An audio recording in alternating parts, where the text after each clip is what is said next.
नमस्कार, चैनल खबर तक में आपका स्वागत है। मैं हूं गीता सैनी और अब नजर डालते हैं आज की प्रमुख खबरों पर। बहरोड में दिल्ली जयपुर हाईवे पर राजस्थान रोडवेज की बस असंतुलित होकर एक मकान में जा घुसी। हादसे के बाद बस में सवार सवारियों में चीख पुकार मच गई। गनीमत यही रही कि इस दौरान बड़ा हादसा होने से टल गया। यहां घटना बहरोड के भास्कर नंद मंदिर के सामने घटित हुई। गौरतलब है कि यहां फ्लाई ओवर बनाने का निर्माण कार्य चल रहा है, जिसके कारण यहां आए दिन किसी न किसी प्रकार के हादसे होते रहते हैं। अलवर के कोतवाली थाना क्षेत्र में एक दोस्त ने दूसरे दोस्त से उसके पिता की किडनी खराब होने का झांसा देकर 2,25,000 रुपए हड़प लिए। इसके बाद उसने उसके परिवार वालों से शिकायत की तो आरोपी दोस्त घर से ही फरार हो गया। इसके बाद थाने में मुकदमा दर्ज कराया गया। वहीं पुलिस ने मामला दर्ज कर जांच शुरू कर दी है। जानकारी के अनुसार अलवर की स्कीम 10 विवेक विहार निवासी हर्षित सैनी ने रिपोर्ट दर्ज कराई कि फैमिली लाइन निवासी उसका दोस्त हैप्पी छापरवाल पुत्र रामदयाल, जो उसका क्लासमेट रहा था, उसने फोन पर कहा कि उसे एक मुकदमे में जमानत करानी है, इसलिए 52,000 रुपये की जरूरत है, जिस पर उसने हैप्पी को 52,000 रुपये दे दिए। अगले दिन उसने रकम वापस कर दी, लेकिन उसने बहन के खाते में 52,000 रुपये के बजाय 1 लाख रुपये डाल दिए। इस पर उसने कहा कि उसे तो 52,000 रुपये ही देने थे। इस पर दोस्त ने कहा कि जरूरत पड़ने पर वह राशि वापस ले लेगा। इसके कुछ दिन बाद ही हैप्पी ने कहा कि उसके पिता की किडनी खराब है, उनके इलाज के लिए इमरजेंसी में रकम की जरूरत है। यह कहकर दोस्त से 2,25,000 रुपये ले लिए, लेकिन जब उससे रुपये वापस मांगे तो जवाब देने से मना कर दिया। इसके बाद उसने हैप्पी के पिता को बताया। इसके बाद उसे परिजनों से पता लगा कि हैप्पी घर से भी फरार है। यही नहीं, उसके पिता भी बीमार नहीं है, उसने केवल बहाना बनाकर रकम ली है। अब मुकदमा दर्ज करने के बाद पुलिस मामले की जाँच में लगी है। पहली बात तो जो मेरा दोस्त था एक हैप्पी छापरवाल नाम का, हमारे पास में रहता था स्कीम 3 फैमिली लाइन में। वो मतलब मेरे बचपन से दोस्त था, फर्स्ट क्लास से 8th क्लास तक मेरे साथ स्कूल में पढ़ा था। और उसके बाद खैर हट गया था स्कूल से। मैं तो 10th तक पढ़ा था स्कूल में, लेकिन वो वैसे पास में था तो मिलना उलना होता रहता था डेली डेली। तो फिर उसने मुझसे पैसे इस बात पे लिए थे कि उसने मतलब रात में 10 जनवरी को रात को उसका फ़ोन आया था मेरे पास कि उसकी कोई गर्लफ्रेंड है, उसके साथ उसने शादी कर रखी है, दोनों लीगल एज में है और शादी भी उन्होंने कोर्ट मैरिज कर रखी है। तो पूरा मैटर उनका लीगल है, लेकिन लड़की के घर वालों को ये बात पसंद नहीं थी, तो उन्होंने अपनी बेटी पर मतलब प्रेशर डलवाकर उनसे उस पे झूठा केस लगवा दिए थे हैप्पी पर, ताकि उनका डिवोर्स हो जाए। तो लेकिन फिर और इस चक्कर में जब पुलिस हैप्पी के पीछे लगी थी, तो पुलिस से जमानत लेने के चक्कर में उसने मुझसे पैसे लिए थे। शुरू में उसने 52,000 रुपये मुझसे ऑनलाइन पे करवाए थे हिमांशु वर्मा नाम के अकाउंट में। और फिर अगले दिन जब मैंने उसे बोल दिया था पहली रात में कि मुझे अगले दिन मेरे पैसे दे देना सूद समेत, तो उसने मुझे 52,000 के बदले नगद मेरे अकाउंट में 1 लाख रुपए गिरवाए थे। मैंने बोला कि फालतू पैसे क्यों एक्स्ट्रा गिरवा रहा है, तो उसने बोला कि 48,000 जो तेरे अकाउंट में बचे हैं वो मैं अगले दिन अपने किसी दोस्त के में करवा दूँ, वो जो और काम आएंगे 48,000 रुपये, तो मुझे कर देना। मैंने बोला ठीक है मैं कर दूंगा। फिर उसने 48,000 जब तक उसके थे तब तक तो मैं करता रहा ऑनलाइन 10,000 12,000 15,000 जो भी है। जब उसके अकाउंट में उसके जो 48,000 थे वो खत्म हो गए, उसके बाद भी वो और मतलब इमोशनली ब्लैकमेल करके और ऐसे झूठ बोल बोल के मुझसे बोल ब्लैकमेल मतलब इमोशनली कि रो दो कि भाई मैं फंस जाऊंगा, कि मुझे पुलिस पकड़ लेगी, मैं 30-35 साल के लिए जेल में चल जाऊंगा, तू मुझे बचा सकता है, मेरी मदद कर दे थोड़ी बहुत, मेरे घर पे पता पड़ेगी तो वो वाला मुझे घर से निकाल देंगे। उसने मुझे तकरीबन 8-9 खातों में पर उसने मुझे पैसे गिरवाए अलग अलग, कभी क्यूआर बेच के, कभी फोन नंबर बेच के। मेरे कुल वैसे मेरे कुल 3,25,000 गए थे, लेकिन 1 लाख रुपए वापस देने के बाद 2.25 लाख रुपए उसके पास मेरे हैं। हम्म। अभी क्या कह रहा है उससे बातचीत हुई तो? अभी अभी कल परसों जब हमने बातचीत करी थी उससे, शुरू में तो मुझे 2-3 दिन का टाइम दे रहा था, लेकिन अब जब मेरे घर पे से ये बातें पता चली, तो वो मुझे बोल रहा है मेरे लिए तो तुम केस करा दो, लेकिन मैं तुम्हारे पैसे नहीं दे पाऊंगा। अलवर जिला कलेक्टर आशीष गुप्ता ने गुरुवार को राजीव गांधी सामान्य अस्पताल, महिला अस्पताल और शिशु अस्पताल का निरीक्षण किया। निरीक्षण के लिए सबसे पहले जिला कलेक्टर जिला अस्पताल पहुंचे, जहां उन्होंने आईसीयू वार्ड, ब्लड बैंक, आई वार्ड सहित शौचालय का निरीक्षण कर व्यवस्थाओं का जायजा लिया। इस दौरान उन्होंने यहां होने वाली कमियों को बेहतर दुरुस्त करने के आवश्यक दिशा निर्देश दिए। उन्होंने सफाई कर्मचारी, वार्ड बॉय, नर्सिंग स्टाफ के बारे में अस्पताल प्रशासन से जानकारी ली। वहीं जिला कलेक्टर गुप्ता ने वार्ड में भर्ती मरीजों से अस्पताल में मिलने वाली सुविधाओं के बारे में जानकारी ली। इसके बाद जिला कलेक्टर आशीष गुप्ता महिला चिकित्सालय पहुंचे, जहां उन्होंने निरीक्षण कर अस्पताल में होने वाली कमियों को दुरुस्त करने के लिए प्रमुख चिकित्सा अधिकारी सुनील चौहान को आवश्यक दिशा निर्देश दिए। इसके बाद जिला कलेक्टर ने शिशु अस्पताल का निरीक्षण किया गया, जहां भर्ती बच्चों के बेहतर इलाज के लिए डॉक्टरों से चर्चा की। इस दौरान उन्होंने अस्पताल की पार्किंगों के बारे में भी जानकारी ली। जिला कलेक्टर आशीष गुप्ता ने बताया कि उन्होंने जिला कलेक्टर का पदभार ग्रहण करने के बाद पहली बार अस्पताल का निरीक्षण किया है। अस्पताल में निरीक्षण के दौरान छोटी छोटी समस्याएं सामने आई हैं, जिन्हें दुरुस्त करने के लिए संबंधित अधिकारी को निर्देश दिए गए हैं। अस्पताल में मरीजों की संख्या में बढ़ोतरी हो रही है, उसे लेकर स्टाफ की कमी देखी गई। समस्या समाधान के लिए जल्दी स्टाफ की पूर्ति की जाएगी। इसके अलावा अस्पतालों में निर्माण कार्य धीमी गति से चल रहा है, उसमें तेजी लाने का कार्य करने के निर्देश दिए गए। अस्पताल में सोनोग्राफी में आने वाली समस्या को लेकर सवाल किया तो उन्होंने कहा कि अस्पताल में सोनोग्राफी मशीन है, लेकिन सोनोग्राफी करने वाले डॉक्टरों की कमी है। इससे जल्द ही राज्य सरकार को अवगत कराने के बाद डॉक्टरों की कमी को पूरा किया जाएगा। उन्होंने कहा कि राज्य सरकार का प्रयास है कि सरकारी अस्पतालों में आने वाले मरीज को बेहतर इलाज उपलब्ध होना चाहिए। इसी मंशा के अनुरूप आज का दौरा किया गया है।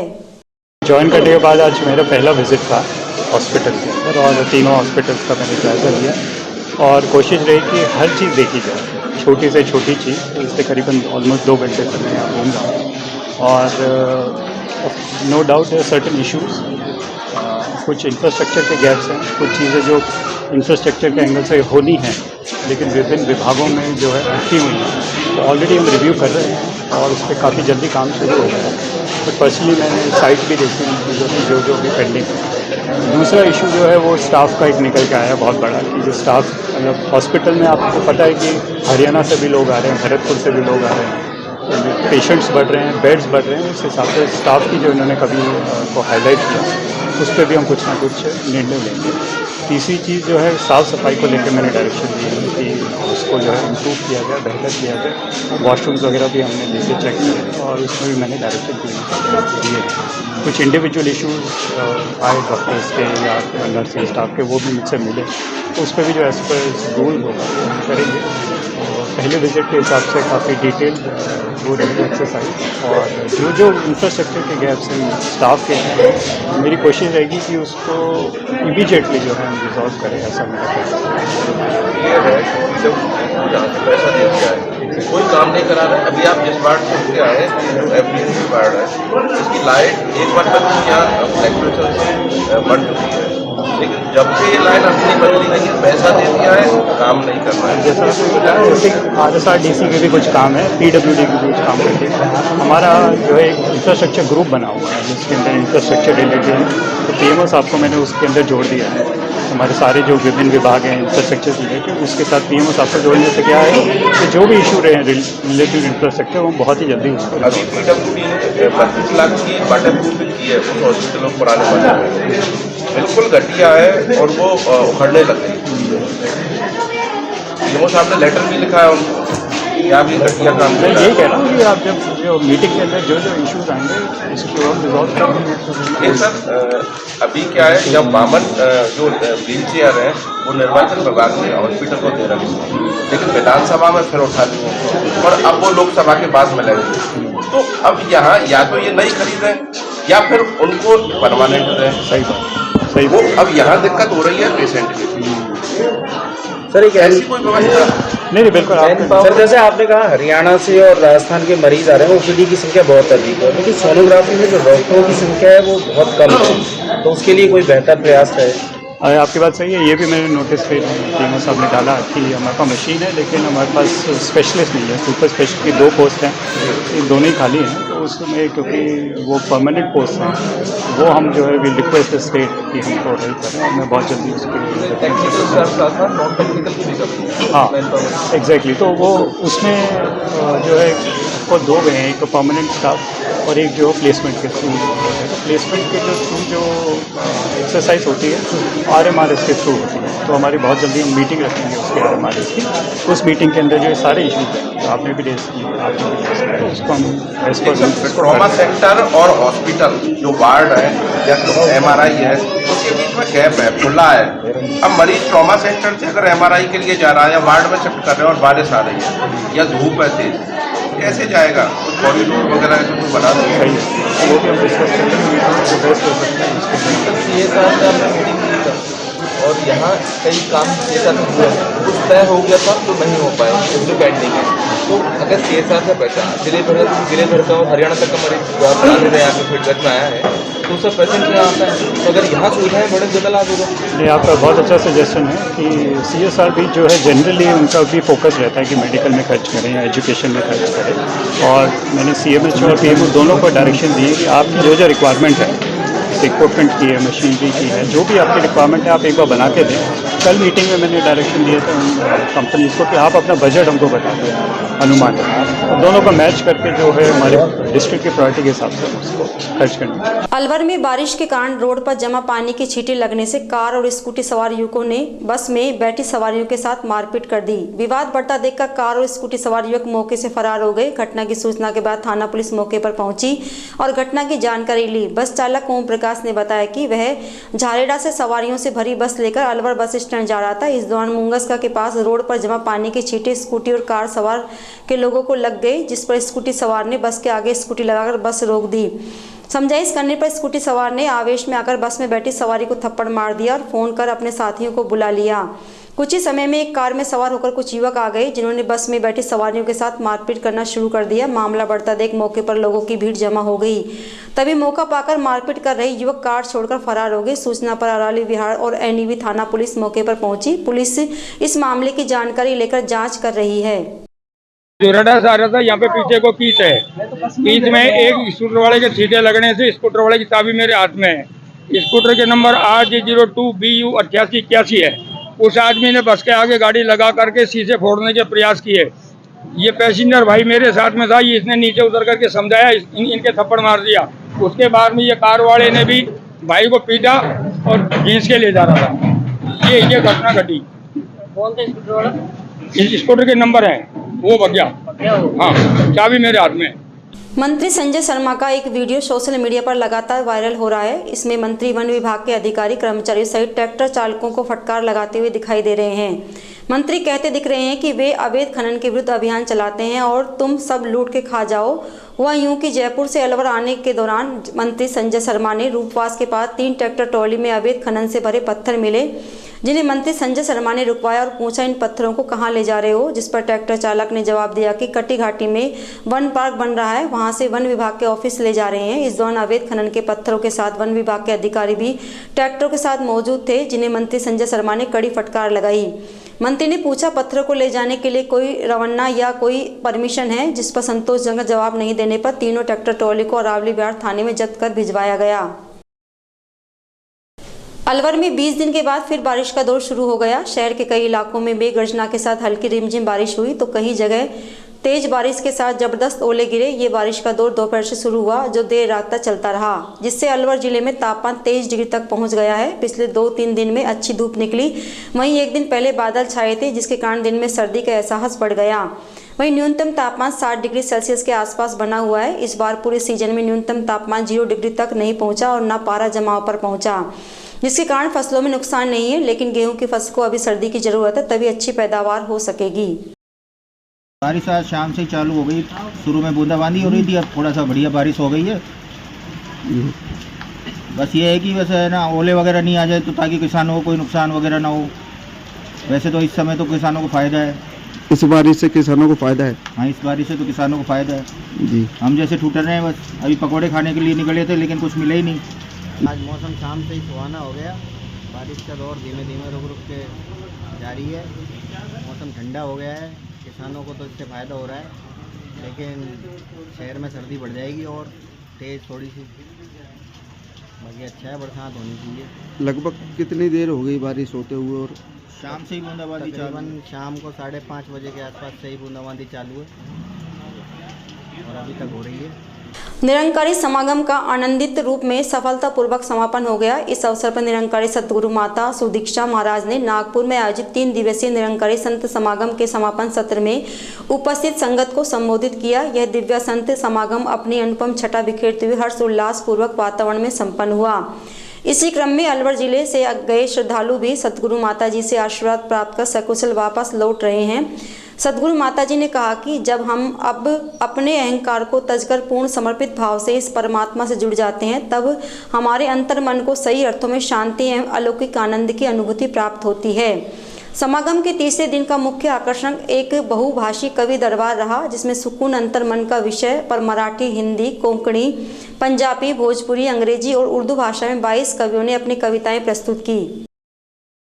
अलवर शहर में लगातार हो रही बाइक चोरी घटनाओं को लेकर पुलिस अधीक्षक आनंद शर्मा द्वारा थाना प्रभारी को बाइक चोरी पर अंकुश लगाने के लिए दिशा निर्देश दिए गए थे, जिस पर अरावली विहार थाना, गोविंदगढ़ थाना, बगड़तिराया थाना, कोतवाली थाना प्रभारी सहित डीएसटी टीम ने 2 बाइक चोर गिरफ्तार किए।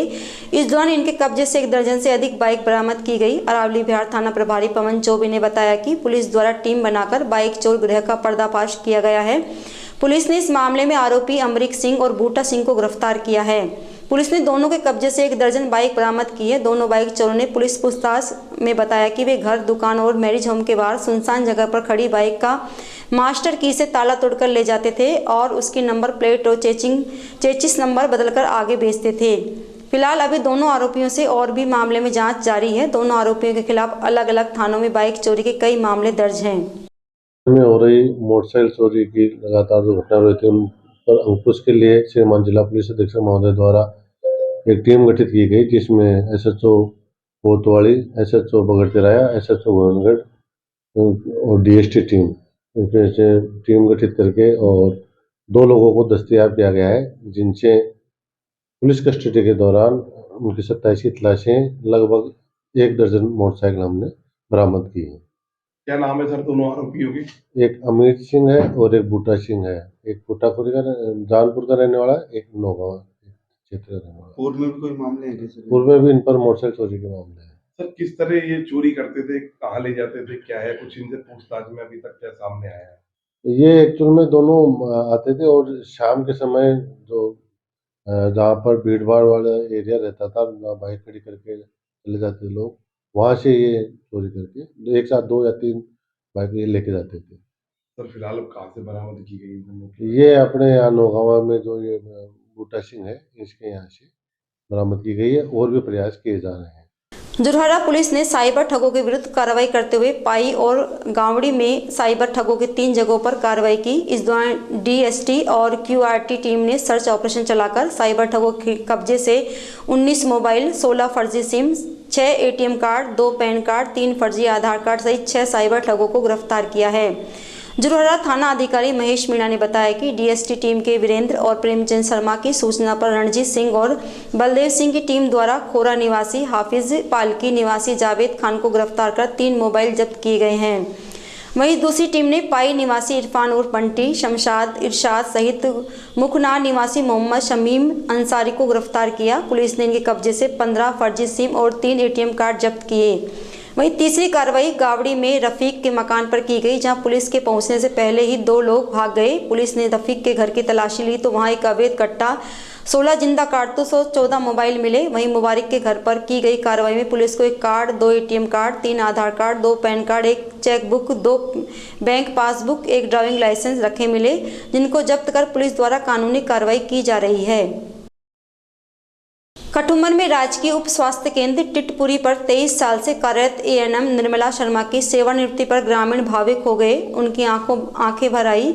इस मौके पर रामनगर पीएससी क्षेत्र की समस्त मेडिकल टीम में समारोह पूर्वक उन्हें विदाई दी। इस मौके पर स्टाफ की महिलाओं ने जमकर नृत्य किया। जानकारी के अनुसार एएनएम निर्मला शर्मा टिटपुरी उप स्वास्थ्य केंद्र पर 1999 से कार्यरत है। इस कार्यकाल में उन्होंने विभिन्न माध्यमों सेवा कार्य से घर घर में अपनी पैठ बना ली। सेवानिवृत्त पर भावुकता में महिला पुरुषों की आंखें नम हो गई। इस दौरान रामनगर पीएससी प्रभारी डॉक्टर हिमांशु गोयल ने शर्मा के सेवा कार्य की जमकर तारीफ की। इस मौके पर नेहा जैन, गिरिराज वर्मा, आरती शर्मा, सरोज मीणा, सुमन, लक्ष्मीकांत, देवेंद्र, नीरज लेखी, चंपा देवी, योगेश, जीएनएम योगेश शर्मा, किरण, नीतू, यशवंत, आशा सहयोगिनी, नेहा जैन, बबीता, सीमा, सुचित्रा, देनेशी, गायत्री, अछब ने सेवानिवृत्त एएनएम निर्मला शर्मा का शाल, माला और प्रतीक चिन्ह देकर सम्मान किया। नारायणपुर उपखंड क्षेत्र के ग्राम पंचायत अजबपुरा सरपंच प्रियंका नरूका रविवार को पढ़ने सूत्र में बंधने जा रही है, जहां शादी से पहले सरपंच पिता भंवर सिंह नरूका ने बेटी की बिंदोरी घोड़ी पर बैठाकर नाचते गाते हुए कस्बे में निकालकर बेटी बचाओ बेटी पढ़ाओ का संदेश दिया। बिंदोरी में कस्बे के सैकड़ों महिला पुरुषों ने हिस्सा लिया। इस मौके पर सभी ने सरपंच बेटी को शुभकामनाएं दी। वहीं नवाचार का यह प्रयास आसपास के इलाकों में चर्चा का विषय बना हुआ है। प्रियंका नरूका सभी सामाजिक संगठनों और कार्यक्रमों में बढ़ चढ़कर हिस्सा लेती है। बानसूर कस्बे के दंगाल चौक पर विद्युत शॉर्ट सर्किट होने के चलते पोल में भीषण आग लग गई। इसके बाद दुकानदारों में अफरा तफरी मच गई। यहां हुई बूंदाबांदी से विद्युत पोल में आग लगाना बताया जा रहा है। इसके बाद स्थानीय लोगों ने विद्युत विभाग कार्यालय पर सूचना देकर बिजली सप्लाई को बंद करवाया। विद्युत पोल के तारों में आग लगने से कई मकान और दुकानों की बिजली गुल हो गई। वहीं विद्युत सप्लाई काटने के बाद भी तारों में लगी आग नहीं बुझ पाई। इसके बाद सूचना पर बानसूर नगर पालिका की दमकल मौके पर पहुंची और आग पर काबू पाया। भिवाड़ी के मनसा चौक के पास मंगलवार को एक तेज रफ्तार कार अनियंत्रित होकर एक दुकान में घुस गई, जिससे कार और दुकान दोनों क्षतिग्रस्त हो गए। वहीं हादसे के बाद कार में सवार लोग कार को मौके पर छोड़कर फरार हो गए। गनीमत रही कि हादसे में कोई जनहानि नहीं हुई। जानकारी के अनुसार मनसा चौक के पास एक कार अनियंत्रित होकर कपड़ों की दुकान का शटर तोड़कर अंदर घुस गई, जिससे दुकान की एक दीवार और गेट टूट गया। वहीं दुकान में रखा गया सारा सामान अस्त व्यस्त हो गया, जिसके बाद सूचना मिलने पर दुकान मालिक मौके पर पहुंचा और घटना की जानकारी पुलिस को दी। सूचना मिलने पर पुलिस मौके पर पहुंची और घटना की जानकारी ली। अब पुलिस कार नंबर से मालिक की तलाश कर रही है। चौकी हेड कांस्टेबल प्रकिता ने बताया कि इस मामले में अभी लिखित में किसी भी तरह से कोई शिकायत नहीं मिली है और ना ही कोई गाड़ी लेने आया है। पुलिस द्वारा गाड़ी नंबरों के आधार पर मालिक का पता लगाया जा रहा है। कोटकासिम तहसील के गंगापुर गांव में सरकारी विद्यालय में लालपुर आचार्य विजय सेवा के आशीर्वाद से विद्यार्थियों को शिक्षण सामग्री का वितरण किया गया। इस मौके पर विद्यार्थियों को copy, pencil, pen, rubber, cutter बांटकर बच्चों को प्रोत्साहित कर विद्यार्थियों की निश्चल और पवित्र मुस्कान पाने की कोशिश की गई। इस अवसर पर समाज सेवी अरविंद सूटवाल ने कहा कि बच्चों को सहयोग देकर देश निर्माण में अपना हाथ बटाएं। इस अवसर पर समस्त ग्रामवासियों ने आचार्य जी का धन्यवाद और आभार व्यक्त किया। इस अवसर पर सभी बच्चे शिक्षा सामग्री की सहायक वस्तु को पाकर खुश नजर आए। इस मौके पर दादा लक्ष्मीचंद, हंसराज हवलदार, हरफुल सिंह, लालाराम, सूबे सिंह पंच, नरपाल प्रजापत, राम अवतार प्रजापत, कंवर हेड मास्टर, राजकर्ण सहित काफी संख्या में ग्रामीण और बच्चे उपस्थित रहे। गोविंदगढ़ सीएससी में सरकार बदलते ही विगत 4 वर्षों से खराब पड़ी एक्सरे मशीन बदलकर नई लगा दी गई है। साथ ही डेंटल एक्सरे की सुविधा भी आमजन के लिए प्रारंभ कर दी गई है, जिसे लेकर कस्बे वासियों ने सरकार की इस पहल का स्वागत किया है। अब आमजन को एक्सरे की आवश्यक सुविधाओं के लिए दूर नहीं जाना पड़ेगा। वहीं मरीजों को डेंटल एक्सरे सहित डिजिटल एक्सरे की सुविधा यहीं मिल पाएगी। सीएससी प्रभारी मंगतूराम चौधरी ने एक्सरे मशीन का उद्घाटन किया और इस सुविधा को आमजन के लिए प्रारंभ किया। मंगतूराम चौधरी ने बताया कि यहां प्रतिदिन 500 से 600 मरीजों की ओपीडी होती है, जिसमें आने वाले मरीजों को बाहर भेजा जाता था, जिससे आमजन को समस्याएं हो रही थी। लेकिन सरकार द्वारा यहां एक्सरे मशीन चालू करवाने से अब आमजन को इसका लाभ यहीं मिल पाएगा। साथ ही डेंटल एक्सरे मशीन भी यहाँ पर प्रारंभ कर दी गई है, जिससे अब क्षेत्रवासियों को यह सुविधा यहीं मिल पाएगी। गोविंदगढ़ सीएससी में एक रेडियोग्राफर और 2 सहायक रेडियोग्राफर के पद पर कर्मचारी कार्यरत हैं। गौरतलब है कि गोविंदगढ़ सीएससी में विगत 4 वर्षों से एक्सरे मशीन खराब थी, जिसको लेकर क्षेत्रवासियों द्वारा तत्कालीन विधायक साफिया जुबैर खान को कई बार शिकायत भी दी गई थी। लेकिन 4 वर्ष निकलने के बाद भी एक्सरे मशीन चालू नहीं हो पाई। वहीं डेंटल एक्सरे मशीन भी लगभग 1.5 वर्ष से लगी हुई थी, जो भी चालू नहीं हो पाई थी। लेकिन शासन बदलते ही आमजन को यह सुविधा मिलने लग गई। देखो, ये अपने पहले जो एक्सरे मशीन थी वो कंडम हो गई थी, खराब हो गई थी। उसके बाद हमने बहुत सारे पत्रचार करके जो है एक्सरे मशीन मंगाने के लिए बहुत प्रयास किए, तो अब ये एक्सरे मशीन करीब 3 साल बाद अपन को उपलब्ध हुई है। नई एक्सरे मशीन उपलब्ध हो गई है, उसका कंप्यूटराइज सिस्टम भी सारा आ गया। कंप्यूटर डिजिटल एक्सरे हुआ करेंगे और आज से चालू हो गई है। 4-5 एक्सरे हमने आज करा भी दिए हैं और हमारे पास रेडियोग्राफर भी हैं, 2-3 रेडियोग्राफर हैं, एक परमानेंट है, 2 यूटीपी पे लगे हैं। और बाकी ये सुविधा डेंटल एक्सरे की भी सुविधा हमारे यहाँ उपलब्ध है, वो भी चालू है, वो भी काम अच्छे से कर ही रही है और आगे पूरी जनता को जो है अच्छा साहस का फायदा मिलेगा। सुविधा दी जा रही है, ये 3-4 साल बाद में स्टार्ट हुई है। पहले मशीन नहीं थी, फिर नई मशीन मंगवाई है। अब डिजिटल एक्सरे होंगे, सब पेशेंटों को सुविधा मिलेगी। आज कितने लोगों के हो चुके हैं? अभी तो 7-8 पेशेंट आए हुए हैं। अवैध संबंध बनाने से मना करने पर गुनोगावा थाना क्षेत्र की विवाहिता की हत्या कर शव गाटर से लटका दिया। इस मामले की रिपोर्ट देर रात विवाहिता के ससुर ने रात्रि को नौगावा थाने में दर्ज कराई। मृतका के ससुर ने बताया कि उनके गांव के ही सूबे सिंह पुत्र बच्चू राम ने उसकी पुत्र वधू के आपत्तिजनक फोटो ले लिए, तभी से वह उस पर नाजायज संबंध बनाने का दबाव डाल रहा था, जिसकी पुत्र वधू ने तंग आकर सारी बातें परिवार वालों को बताई। इसके बाद उस लड़के से समझाइश का प्रयास किया, लेकिन वह अपनी आदत से बाज नहीं आया। 30 जनवरी की रात्रि को उसकी पुत्रवधू अपने बच्चों के साथ कमरे में अकेली सो रही थी। तभी सूबे सिंह ने मौका देखकर अपने साथियों के साथ उसकी पुत्रवधू के कमरे में घुस गया। इस दौरान उसने उसके साथ गलत हरकत करने का प्रयास किया। जब उसने मना किया तो सूबे सिंह ने अपने साथियों के साथ मिलकर उसकी पुत्रवधू को मारकर छत की गांठों से लटका दिया और वहां से भाग गया। उन्होंने बताया कि सुबह जब दूध देने आया तो उसने दरवाजा खुला देखा और उसकी पुत्रवधू को लटका पाया। इसके बाद दूध के शोर मचाने पर गांव के लोग इकट्ठा हो गए। विदित रहे कि मृतका का पति जोधपुर के बालेसर में मार्बल का काम करता है। मृतका का विवाह 2015 में हुआ था। मृतका के 3 बच्चे हैं। आरोपी ने कुछ दिन पहले मृतका के साथ अपनी फोटो सोशल मीडिया पर वायरल की थी।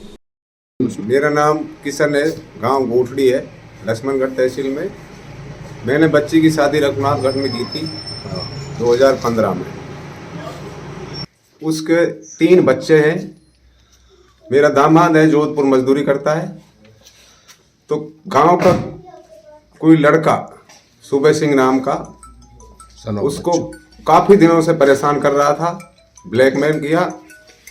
तो इन्होंने यहाँ से सूचना दी मेरे को कि भाई तुम्हारी लड़की गुजर गई है। मैं गांव से रघुनाथगढ़ पहुँचा, भाइयों को साथ में लेके। वहाँ बच्ची नीचे लेटी हुई थी। तो वहाँ डिसीजन गांव वालों ने निकाल के ये दिया है कि भाई तुम्हारी लड़की उसने मारी है, सूबे सिंह ने। और उस लड़के ने गांव वालों के सामने उस लड़के ने ये स्वीकार किया है कि हाँ भाई मैंने मारी है, तुम्हारी उपाय हो जिसको कर लो। और जी हमारे चोला का घर है ही बहुटिया, और इससे सब सूबे सिंह ने अब ये मार के ने अब जान क्या क्या करा है क्या नहीं है साहब। रात को हम तो सो गए, हमने कोई पता नहीं है साहब। कल इसने फोटो भी करा है इसका, जो हमने तो जब पता लगा जब वो नेट पे फोटो लगाया है। अब छोरा ही घर पे भी नहीं है, वो जो परसों पड़े है पुराने फोटो है। ये फोटो ऐसे आए जब हमने आकर वो लगा है, नहीं समझा है। स्टोरी लगाता बार 2-3 साल हो गए। हाँ सब ये बात तो रहा नहीं, छोड़ा कोई सा भी नहीं रहा। हम बूढ़ा बूढ़िया हम तो सब अब जहाँ की चिल्लोट जहाँ तो जहाँ हमारा तो मतलब भी क्या बहू बेटी इनके पास जाना है।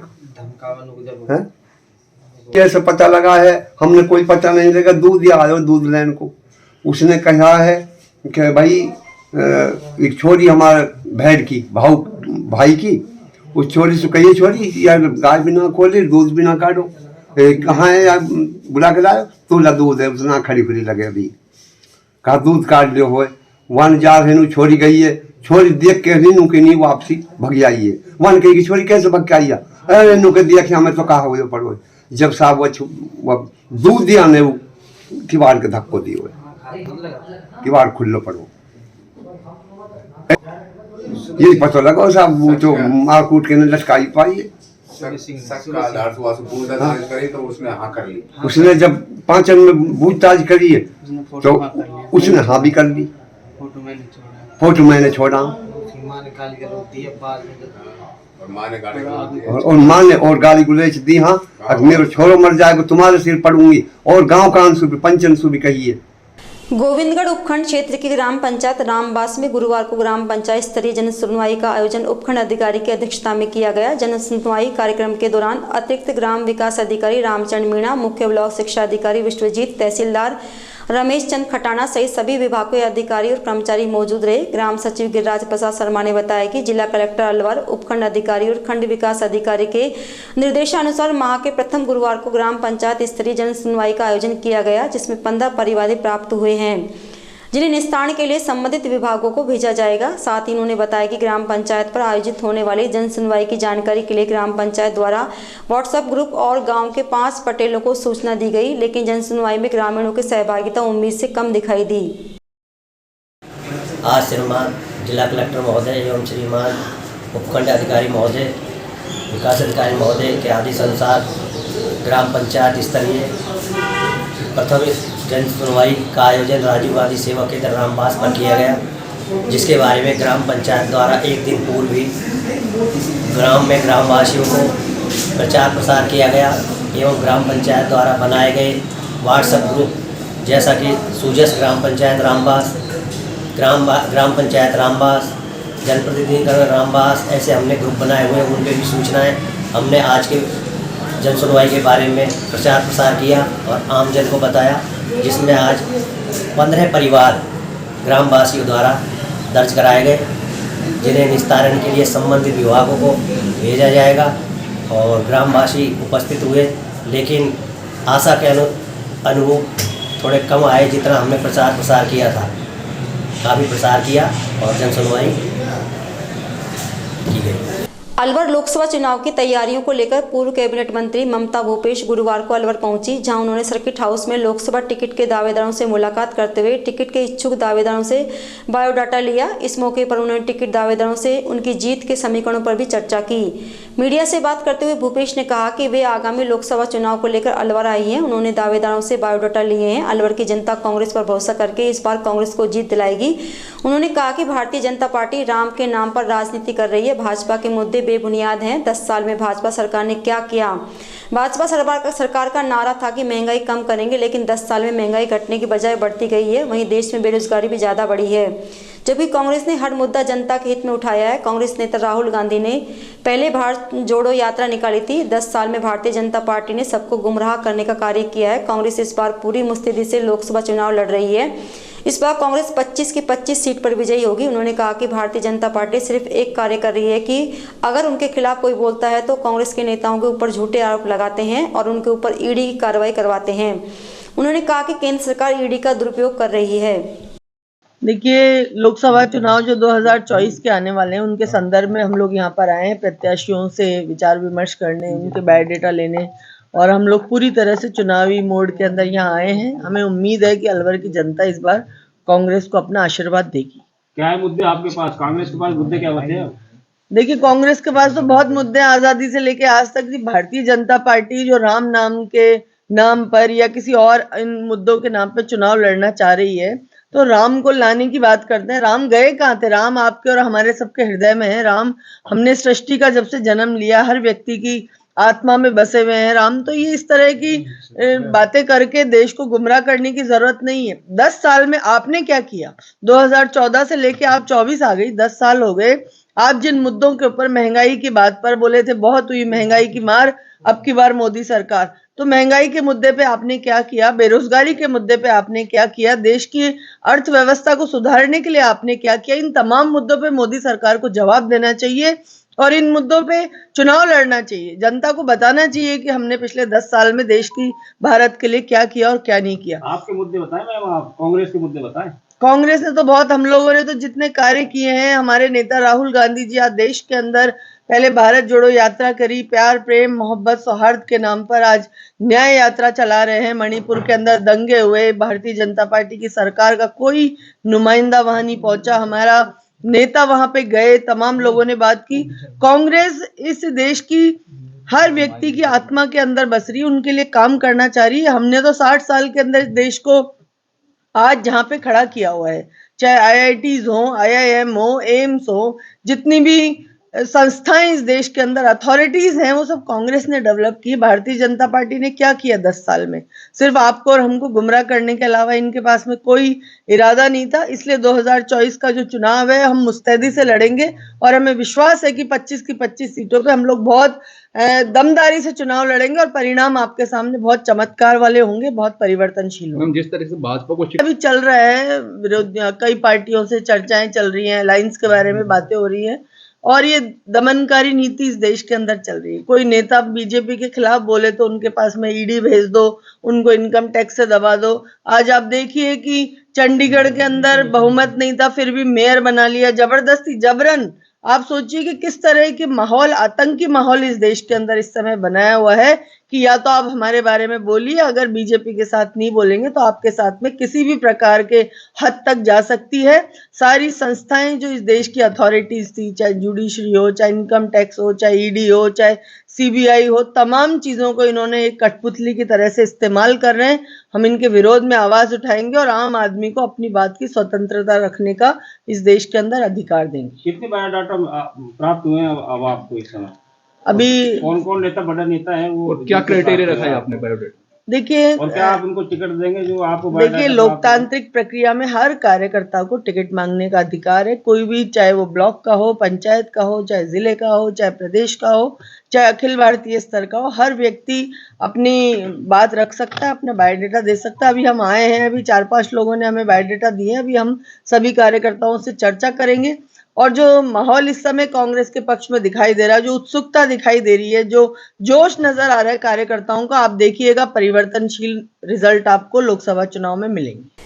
खैरतल नगर परिषद सभापति हरीश रोगा गुरुवार को सफाई व्यवस्था को लेकर एक्शन मोड में नजर आए। सफाई को लेकर उन्होंने सुबह 9 बजे वार्डों में अधिकारी कर्मचारियों की मीटिंग ली। वहीं कई वार्डों में जाकर साफ सफाई को लेकर निर्देश दिए। इस मौके पर नगर परिषद आयुक्त श्याम बिहारी गोयल, कनिष्ठ अभियंता मोतीलाल वर्मा को 40 फुटा चौराहे पर लाइट लगाने के निर्देश दिए गए। सकट क्षेत्र के राजपुर बड़ा गांव के कस्तूरबा गांधी बालिका आवासीय विद्यालय में सरपंच अंजना शर्मा के मुख्य आतिथ्य में वार्षिक उत्सव और पुरस्कार वितरण समारोह कार्यक्रम आयोजित किया गया। व प्रधान अध्यापिका सपना शर्मा ने बताया कि कार्यक्रम का शुभारंभ अतिथियों द्वारा मां सरस्वती की प्रतिमा के समक्ष दीप प्रज्वलित कर किया गया। इस दौरान विद्यालय की छात्राओं ने मां सरस्वती की वंदना की और स्वागत गीत गाए। वहीं कार्यक्रम के दौरान राजस्थानी और देशभक्ति से ओतप्रोत अनेक सांस्कृतिक कार्यक्रम की रंगारंग प्रस्तुतियां दी। इस समारोह के विशिष्ट अतिथि किशोरी ठेकेदार राम खिलाड़ी गुर्जर, हेमंत भारद्वाज, रामअवतार शर्मा और केदार सैनी रहे। जबकि कार्यक्रम की अध्यक्षता राजकीय उच्च माध्यमिक विद्यालय के पीईओ प्यारेलाल जाटव ने की। समारोह के दौरान अतिथियों द्वारा विद्यालय की प्रतिभावान छात्राओं को शील्ड और प्रशस्ति पत्र भेंट कर सम्मानित किया गया। इस मौके पर विद्यालय की अध्यापिका सपना मीणा, हेमलता गुर्जर, जया शर्मा, सीताराम, मुकेश सैनी, रघुवीर सैनी सहित अनेक गणमान्य लोग मौजूद रहे। वन एवं पर्यावरण राज्य मंत्री संजय शर्मा ने वरिष्ठ नागरिक तीर्थ योजना के लिए संचालित विशेष रेलगाड़ी अलवर से रामेश्वर वाया भरतपुर को अलवर रेलवे स्टेशन से हरी झंडी दिखाकर रवाना किया। इस मौके पर मंत्री संजय शर्मा ने कहा कि राजस्थान सरकार के देवस्थान विभाग की वरिष्ठ नागरिक तीर्थ योजना के अंतर्गत विशेष रेलगाड़ी अलवर से रामेश्वरम वाया भरतपुर ट्रेन गुरुवार को रेलवे स्टेशन से रवाना की गई। इस रेलगाड़ी में कुल 970 यात्री यात्रा कर रहे हैं, जिसमें से अलवर जिले के 350 और भरतपुर धौलपुर के 620 यात्री यात्रा कर रहे हैं।